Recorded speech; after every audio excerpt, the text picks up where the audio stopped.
মুসা আলাইহিস সালাম তো একটু বললাম না ফিজিক্যালি খুব স্ট্রং ছিলেন, থাকে না বডি বিল্ডার, সামনে গিয়ে কথা বলে সরো পানি দিতে দাও, তখন মানুষ একটু মূল্যায়ন করে না। তো মুসা আলাইহিস সালাম এভাবে পানি নিয়ে দিলেন এবং বাছুরদেরকে পানি পান করালেন, করিয়ে গাছের নিচে এসে বসে আছেন।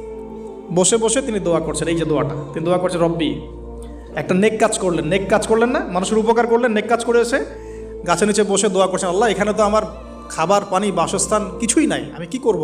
রব্বি ইন্নি লিমা আনজালতা ইলাইয়া মিন খায়রিন ফকির, রব্বি ইন্নি লিমা আনজালতা ইলাইয়া মিন খায়রিন ফকির। আবার বলেন, রব্বি ইন্নি লিমা আনজালতা ইলাইয়া মিন খায়রিন ফকির। অর্থ হচ্ছে, হে আল্লাহ, তুমি তোমার পক্ষ থেকে আমার উপরে যে নেয়ামতগুলো দিবে, আমি এর জন্য ফকির হয়ে বসে আছি।